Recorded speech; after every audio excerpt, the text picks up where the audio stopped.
Good morning, fellow humans.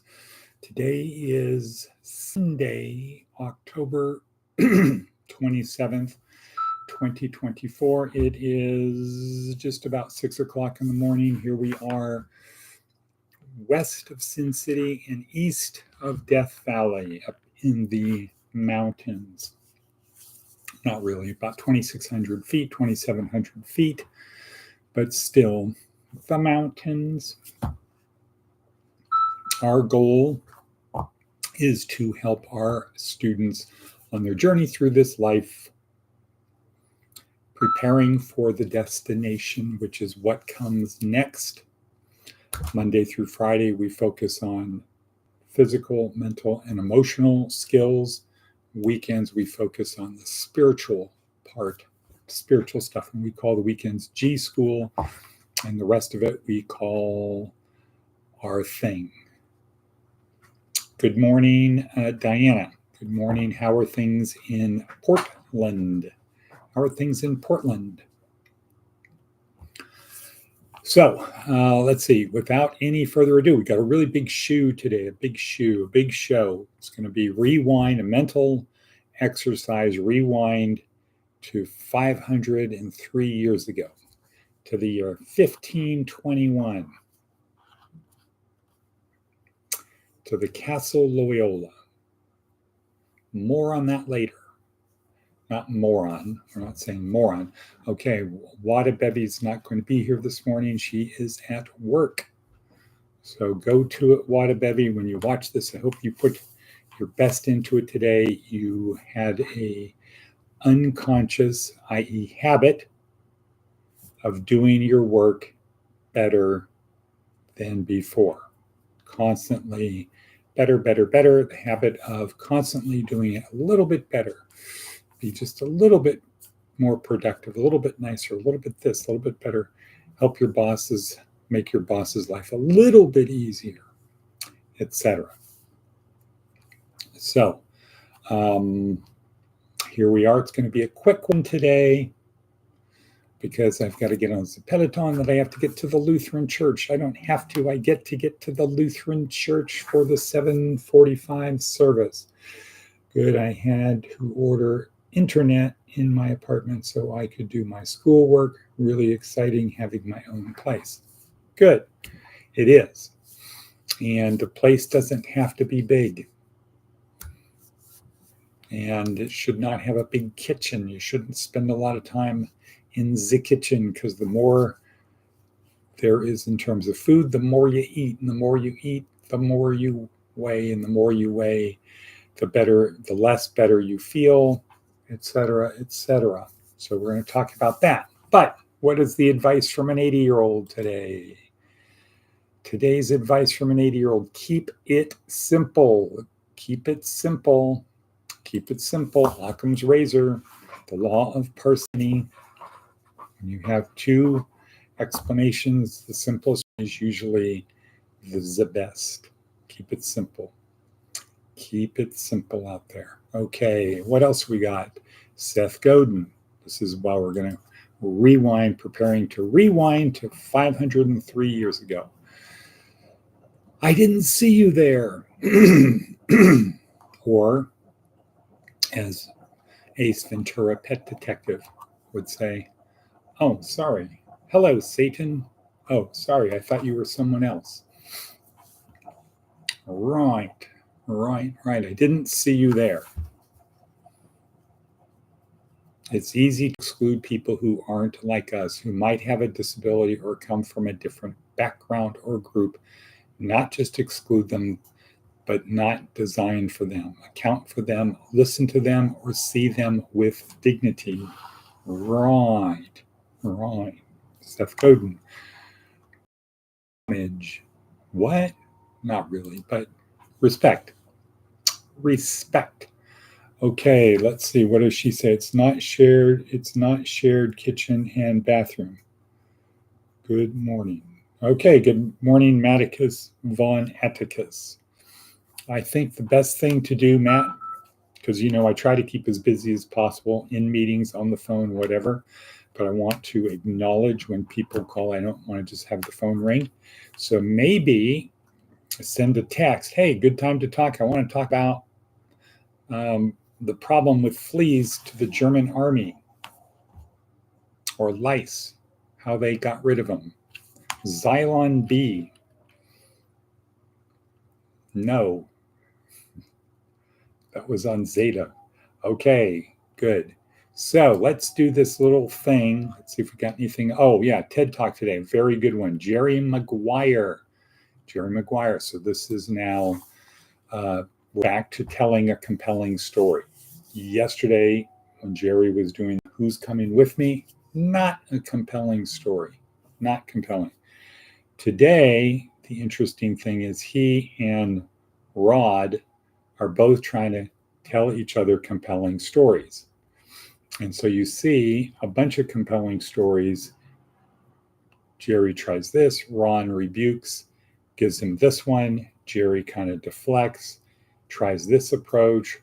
Rod, that doesn't work. Rod then tries to tell a story to Jerry. Jerry receives it. Do your job. That's the compelling story. You don't know what a siege it is for me, a pride-swallowing siege for me, helping you every day. Help me help you. Help me help you. Confusion, maybe what? Oh, humor, because now my story back to you is you're hanging by a very thin thread, my friend. At which point Jerry gives up. And now he tries another compelling story. Come on, man, we're now talking. So if you break it down, telling a compelling story, that's all you got to do. Tell a compelling story. And you got him. Okay. Rewind to October 27th, 1521, Castle Loyola, recuperating. His leg has been shattered from a cannonball, set wrong, re-break it, set wrong, re-break it, saw off the bone that's sticking out in the front of his shin, stretch it out, long, painful recovery. The TV hasn't been invented yet. What does he do? This is a guy who was like a biker kind of dude, an outlaw. He was not an outlaw because he was a soldier in the army, but he was kind of like an outlaw. That the rules for common people did not apply to soldiers who were from noble families. Kind of got to do what they wanted to do, what they could get away with. And women were objects, right? Okay. So killing was part of it. Right. And now that has been taken away, at least temporarily. So you think 503 years ago, as he's sitting there recuperating in pain, bored, nothing to do, can't really move, all he's left with are what? His memories and his imagination. Boom, that's it. Memories and imagination. So what are you going to be thinking about while you're sitting there in pain, recovering?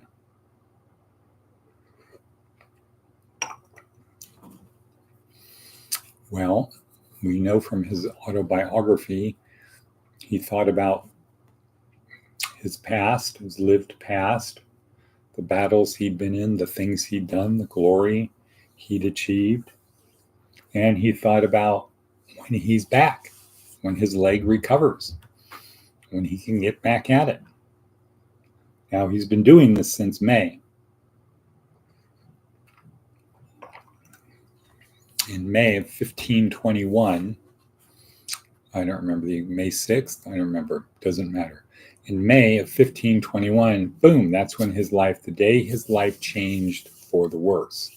the day his life took a totally different trajectory. But 6 months later, he doesn't know that. He's still thinking he's going to get back on track, be better than ever, be able to milk these wounds for whatever, more women, more notoriety with his men, honor, whatever, promotion, more money. So at this point, he's still, that changes, but at this point, he's probably still thinking, this is where I'm going. I'm going back. Remember the battles, remember the this, remember the women, the parties, the battles, all of that. Been doing that for 6 months. But you can only do that for so long at each session. You can't live your 18 hours of waking time or 12 hours of waking time, 12 to 18 hours of waking time, living in the past, right? You get distracted on what's happening around. Oh, I got to eat. I got to go to the bathroom. Oh, I got to talk to this person, whatever. So he would go between the here and now, what's going on around me now, what are the things I have to do. But then when nobody's around me, he's laying in his bed, where does his mind drift to? Where I've been, where I'm going. And at this stage, pretty much on, I'm going back to where I came from. Except in his autobiography, he starts talking about when he, after doing these things, it would leave him kind of with a dryness, desolation, not enthusiastic. And we could say that's hedonic adaptation, right? When you keep replaying the same thing over and over again, you keep eating the chocolate cake, pursuing the marginal value, the marginal pleasure of each bite goes down to the point where there isn't any, it doesn't, the next bite isn't rewarding, okay? So his lived past, experiencing his lived past and his anticipated future is having declining value in his mind. And he's bored and he's in pain. And now maybe he's getting a little bit like, what if I don't? What if I can't make it back? What if they've moved on? What if they don't want me? The kind of the doubt, fear, uncertainty, and doubt. But there's 2 books in the house. The Life of Christ and the Life of the Saints, or the Imitation of Christ and the Life of the Saints. So out of boredom, he starts reading them. And then in his autobiography, he reports that he got a sense of contemplation or happiness, a little bit of joy, which, right, what happens then? You start releasing dopamine, maybe serotonin. Oh, yeah, honor, pride. People could be proud of me. Oxytocin, I could be helping other people. So this idea kicks in from reading these 2 books of, hey, here's hope for a better life. Here's a way to have a better life.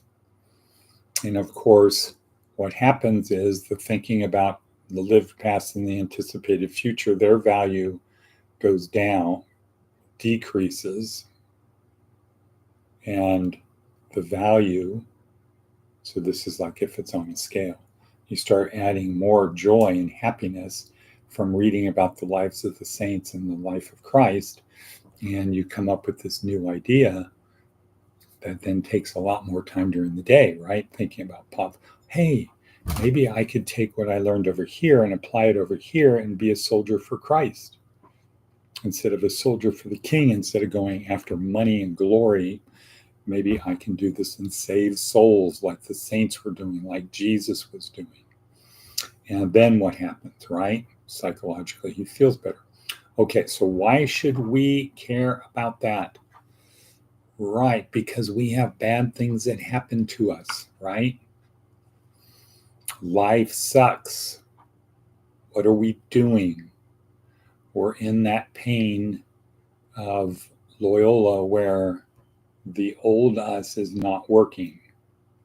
For Loyola, his leg is sawed, a bone is sawed off, sticking out of his shin. It's being stretched. He can't, every time he moves, ow, that hurts. And people are bothersome to them. He can't do anything. I need help going to the bathroom, man. Hey, somebody. Frustration, all of that. Imagine if he didn't have the books. Imagine if he was just left to himself, his imagination and his lived past, his memories and his imagination. Not good. That would be like us being depressed. Our life isn't going well. What we thought was going to happen didn't happen. Some catastrophic event in our life. We lost our job. We lost whatever. And we're sitting here. All we have is our memories and our anticipation of the future, which gives us no joy. What do? Oh, I'll get out my phone and start adding to my memories of the past or my anticipated future of a past that is becoming less and less attainable. It's drifting further and further away. So I try to double down, right? I try to watch things that are going to interest me to get me back into that state of mind. Versus do what Ignatius did. Totally new path, uplifting, upbeat, positive, consolation, making me feel good, not trying to recapture the old feelings of good, but something different, something new. What is that? Well, that could be, oh, hi, Jesus. that could be that, right? But not Holy Spirit, tell me what this means, because I don't have a foundation of knowledge. One thing I can say about going to school, being around other people who are smart, having to read 200 pages of stuff each week, getting exposed to other people's ideas, theology, how it breaks down, why it breaks down, having been exposed to that for the last year on almost a daily basis. You look at the people who have this idea of, hey, Holy Spirit, tell me what it is. It's just an echo chamber. When you're doing that, sorry, people, but when you're doing that, when you're saying, Holy Spirit, come to me, and you're having no outside thing that's an echo chamber in your brain, if you're going to a study group of people who are just like you and you're doing the same old thing, it's in bigger echo chamber. You're not really making progress. You're not really making progress. It's like Ignatius laying on his bed, thinking about the battles he had been in before and imagining the battles and the womanizing and the gambling and that whole thing. It's like that. There's a tiny bit of feeling of joy as I think about these things, but then when I'm done with it and I look back at it, it was desolation. It was dry. It was not enriching. And I would say that's part of the reason why I see these people in these study groups. That's their whole thing. I do this Proverbs in the morning. I do the this, I do the that, and then I go back to my same old life that sucks. I like being with the other guys in the morning doing Proverbs. I'm quoting because I don't like it at all. I like being with the other guys doing Proverbs. I like going to Bible study on Wednesday nights. I like doing that because the Holy Spirit, no, it's not the Holy Spirit. It's because you're around a bunch of other guys who make you feel better. But is there any forward progress? No. How do you know? Well, am I doing the 3 things Jesus asks? Loving God with all my heart, mind, and soul? Nah, not really. Am I exhibiting love for God when I'm in there singing and praying and reading the Bible? Yeah. But it'd be better to be a contemplative in the saddle than going and sitting in a room than when it's done going back. Okay, so that's one. Am I loving others if they have loved me? Not really. We're just hanging out together. What am I doing for the hungry, the thirsty, the sick, the naked, the unhoused, the people in jail? What am I doing for them? I don't need to because I'm in here praying with my pals. Okay, I'm not doing that. Am I making disciples of all nations? No, I'm not. I'm in the echo chamber. We're really patting each other on the back, proverbially patting each other on the back because we're such good guys, because we're studying the word together, man. Okay, that's like Loyola, Ignatius, laying in his bed thinking about it. Really not much different. You got to do what Ignatius did. You got to start something new and different. Go down a different path. Whoa, we're 21 minutes in. Sorry, people. I didn't have my screen on. I'm just riffing, just thinking about stuff that I've been thinking of before that. But do that imaginative exercise. Loyola, Ignatius, he's from Loyola. The Jesuit reminds me, no, it's not Loyola. He's from Loyola. His name is Ignatius Lopez. In fact, I should tell Sylvia that she might be related to St. Ignatius. Way back when you are in a period of desolation, don't double down on it. Don't do the things that made you feel good before. Do something new. Pick up the lives of the saints, life of Christ. Pick up something like that, something different. Go to church. Because the opposite of addiction is what? Connection, not sobriety. Get out there with other people. My apologies. Mea culpa, mea culpa, mea maxima culpa. Bye. Bunk. Cut.